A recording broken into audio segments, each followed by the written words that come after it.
Mr. Jairam Ramesh, thanks so much for speaking to Trending this week. There are so many disparaging comments by politicians being made, comments that are against women. Can you suggest what could be a fix for this?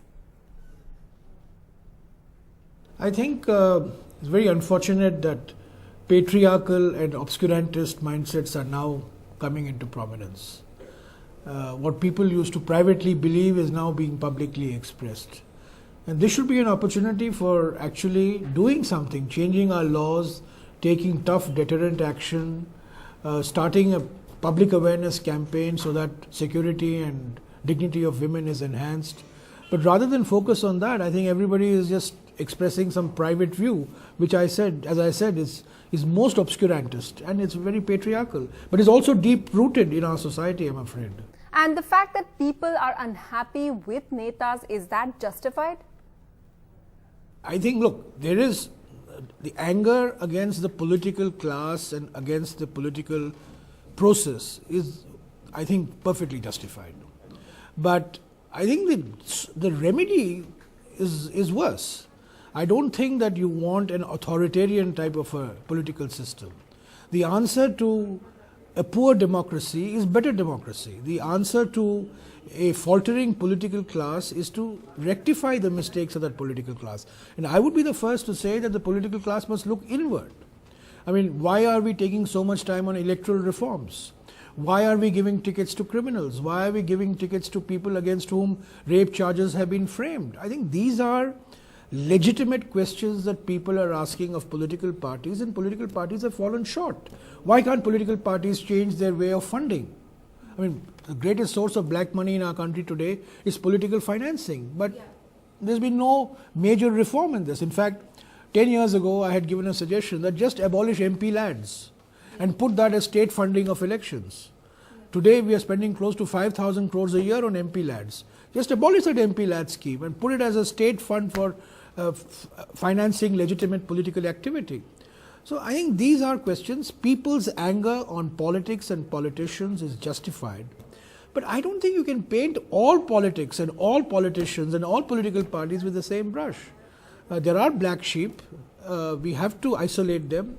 We must keep them aside. We must reform our political financing and electoral reforms. But I think disenchantment should not lead to throwing the baby out with the bathwater, and this fascination for authoritarian personalities. Who is this authoritarian personality that you're talking about? Namo Narayanaya Namaha. You know, I don't want to take any names, but the fact of the matter is there's great fascination for people who believe in command and control, a form of an authoritarianism that's completely anti-democratic and is completely against the ethos of our country and society. Okay, if I can just bring you back to what's on people's minds right now. These comments about dented, painted women, about justification of rape. What do you do with these people?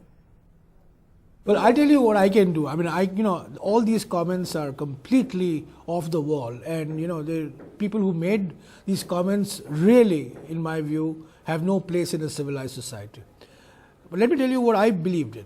I thought, as long as I was Minister for Drinking Water and Sanitation, the one thing that I can do to ensure security and dignity for women is to ensure toilets for every woman. Over 60% of women today are defecating in the open. And this is an invitation for violence and atrocities on women. And I think one of the most powerful things that any government can do is to take up the sanitation program as a national obsession and make sure that all women have toilets, both in rural areas and urban areas, access to sanitation facilities. I'm not saying this is going to solve all problems. This is not going to end all atrocities. Then you got to have a clear law that prevents atrocities on women and children.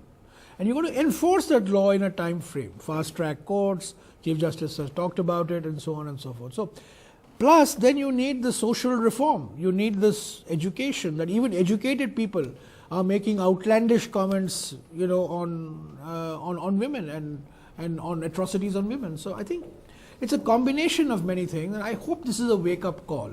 I mean, nothing has given India a bad press and a bad image across the world than this most barbaric and most horrendous incident that has taken place in Delhi, and the reaction of many of our political personalities. So I hope this is a wake-up call for all of us. What about the police? Is there something that can be done immediately to better policing? Well, we have reformed the economy, we are reforming public administration, we are reforming judiciary, but one public entity that has yet to be reformed is the police administration. I mean, to make it autonomous, to make it independent, to make it professional. I know, the bulk of people I know, both in rural India and urban India, don't want to go and file any cases in police stations, because going to a police station is an invitation to harassment. So I think the police administration also requires, and we have relaxed entry norms for recruiting constables and policemen. So you're getting people with a certain mindset joining the police. So I think the police reform is a very, very important element of this mindset change that we are talking about. But it's easy to change mindsets, but it's almost impossible to change set minds. So it's the set minds that you have to really attack. And that's going to be a very long-term process. I think India has shown its dark face in the last couple of weeks, and I hope that we learn the lessons and get out of this. And speaking of lessons, your party has a brainstorming session coming up soon. Will you be pushing these ideas there or with the cabinet? Well, in 2002, in October 2002, the Congress party had organized a very big Mahila Sashaktikaran Adhiveshan. And since 2002, our government has taken a large number of steps. We've got the Prevention of Domestic Violence on Women Bill, we have amended the Hindu Succession Act, Women's Self-Help Group, my own ministry runs the National Rural Livelihoods Mission for promoting of women's self-help groups. We have made women a focus in Narega, and so on and so forth. But clearly all this is insufficient, because all this must ultimately lead to improving the mindsets on women. The one point I think that I'd like to stress is that gender issues are not for women alone. I think one of the biggest mistakes we have made in this country is to look at women's issues as relating only to women. I think you need to create a larger constituency for gender issues and for women's issues. Women's issues are family issues. Women's issues are developmental issues. So, you've got to get more and more men should be talking about women's issues. More and more men should be taking up gender issues. This is not an issue only to be taken up by women NGOs or women activists. So is that like women being offered Women and Child Development Ministry? Well, let me tell you, if I was offered the post of Women and Child Development, I'd gladly take it. I think it's a very, very important portfolio. So I think, this typecasting, we are going to get out of this typecasting. And it's true. You're absolutely right. Why, the woman should get only this portfolio? That's wrong. So last question, these netas saying obnoxious things, including somebody from your own party, how do you think they should be punished? Privately, I think anybody who has made such a comment should just be asked to go home. Frankly.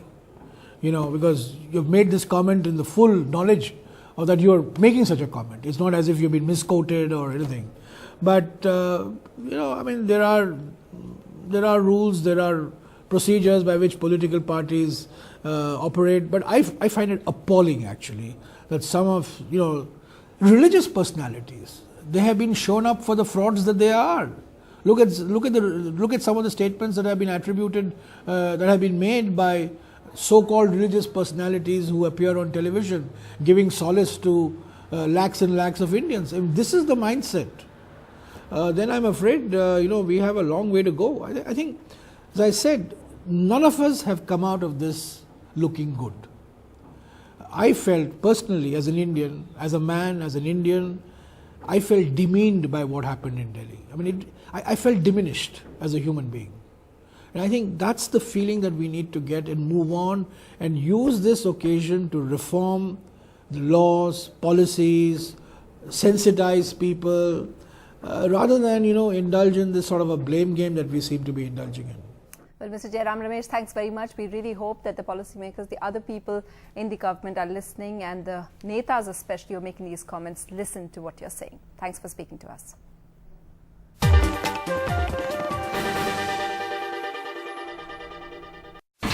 India's #1 news app just got even better. Download NDTV's new app.